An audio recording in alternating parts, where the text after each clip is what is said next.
ஓம் நமச்சிவாயா.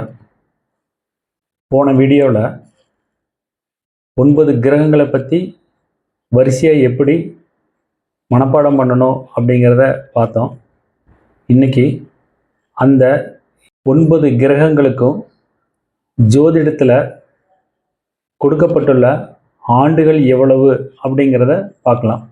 இப்போது முதல் கிரகமான கேதுவுக்கு ஜோதிடத்தில் வழங்கப்பட்டுள்ள ஆண்டுகள் 7. அதுபோல் வரிசையாக இப்போ நம்ம மற்ற கிரகங்களுக்கும் பார்க்கலாம். சுக்கிரன் 20 ஆண்டுகள், சூரியன் 6 ஆண்டுகள், சந்திரன் 10 ஆண்டுகள், செவ்வாய் 7 ஆண்டுகள், ராகு 18 ஆண்டுகள், குரு 16 ஆண்டுகள், சனி 19 ஆண்டுகள், புதன் 17 ஆண்டுகள். 9ஐயும் கூட்டினா 120 ஆண்டுகள் வரும். சரிங்க, இப்போ 9 கிரகங்களுக்கும் வழங்கப்பட்டுள்ள ஆண்டுகள் என்ன எவ்வளவு அப்படிங்கிறத தெரிஞ்சுக்கிறது எதற்காக? ஒருத்தருக்கு இப்போ சுக்கிர திசை நடக்குதுன்னு வச்சுக்கோங்க. இதற்கு அடுத்து என்ன திசை நடக்கும் அப்படின்னா சூரியன் திசை நடக்கும். அதனுடைய கால அளவு 6 ஆண்டு. அதன் பிறகு சந்திர திசை வரும். அதனுடைய கால அளவு 10 ஆண்டு. இந்த வரிசையாக இருக்கிற ஆண்டுகளை வச்சு தான் ஜோதிடர்கள் ஒருத்தருக்கு நல்ல நேரம் நடந்துட்டுருக்கு அப்படின்னா எவ்வளவு நாட்களுக்கு இந்த நல்ல நாள் நீடிக்கும் அப்படிங்கிறத சொல்லுவாங்க. உதாரணத்துக்கு ஒருத்தருக்கு ராகு திசை நடந்துட்டுருக்கு அப்படின்னா அது நல்லபடியாக கெடுதல் இல்லாத திசையாக இருந்தால் எவ்வளவு வருஷத்துக்கு தொடர்ந்து வரும்னா 18 ஆண்டுகளுக்கு தொடர்ந்து வரும்.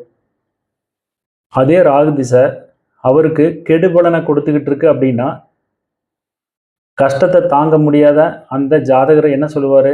எவ்வளோ நாளைக்கு இந்த துன்பத்தை நான் அனுபவிப்பேன்னு கேட்பார். அப்போ இந்த ராகு திசை முடிகிற வரைக்கும் இந்த துன்பம் இருக்கும் அப்படிங்கிறத ஜோதிடர் சொல்லுவார். அதற்காக ராகு திசை 18 வருஷம். இப்போ உங்களுக்கு நடக்கிற வயசு 20ன்னு வச்சுக்கலாம். 20 வயசுலேருந்து 38 வயசு வரைக்கும் கெடுபலன் இல்லாத நல்ல காலமாக இருந்தால் 38 வயசு வரைக்கும் இந்த நல்ல நேரம் தொடரும்பாங்க. அதே சமயம் ராகு பகவான் கெடுபலனை கொடுக்கக்கூடிய இடத்துல இருக்கிறத வச்சுக்கலாம். அப்போ 20 வயசுலேருந்து அவருக்கு 38 வயசு வரைக்கும் கெடுபலன் நடக்கும் அப்படிங்கிறத ஜோதிடர் சொல்லுவார். சரிங்க, அதுக்கு பிறகு நேரம் நல்லா இருக்குமான்னு கேட்குறாரு. அப்போ குரு திசை வருது, நல்லா இருக்குன்னு சொல்கிறாரு. அப்போ அது எவ்வளோ நாளைக்கு தொடரும்? 16 ஆண்டுகளுக்கு தொடரும். அப்போ 38 வயசுலேருந்து 16 ஆண்டுகளுக்கு அவருக்கு நல்ல நேரம் இருக்கிறதாக நம்ம தெரிஞ்சுக்கலாம். ஒருத்தருக்கு புதன் திசை நடக்குதுன்னு வைங்க.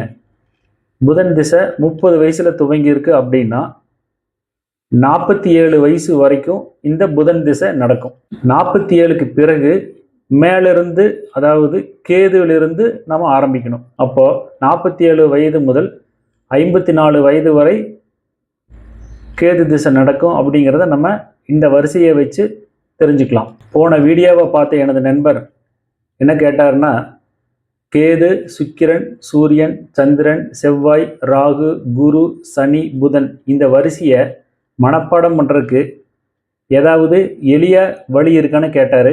அவருக்காக இந்த சுலபமான வழியை சொல்கிறேன். கேன்டீனில் சுவையான சூடான சமோசா செய்த ரகு குருமாவுடன் சட்னி சேர்த்து புரோட்டா சாப்பிட்டார்.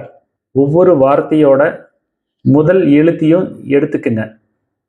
அப்போது கேன்டீனில் கே முதல் எழுத்து, அதில் துவங்குற கிரகம் கேது. அப்போ கேன்டீனில் அப்படிங்கிறத ஞாபகம் வச்சிட்டிங்கன்னா கேதுவை ஞாபகம் வச்சுக்கலாம். சுவையான முதல் எழுத்து சு, அதுக்கு கிரகம் சுக்கிரன். சூடான முதல் எழுத்து சு, அதற்கான கிரகம் சூரியன். சமோசா முதல் எழுத்து சா, அதற்கான கிரகம் சந்திரன்.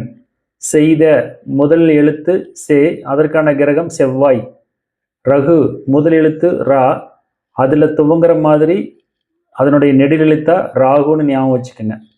குருமாவுடன் குரு, சட்னி சேர்த்து முதல் எழுத்து சா சனி. புரோட்டா அதன் முதல் எழுத்து பூ, அதில் துவங்குற கிரகம் புதன். இந்த வரிசையில் கிரகங்களை மனப்பாடம் பண்ணிக்கங்க. அடுத்த வீடியோவில் சந்திப்போம். திருச்சிற்றம்பலம்.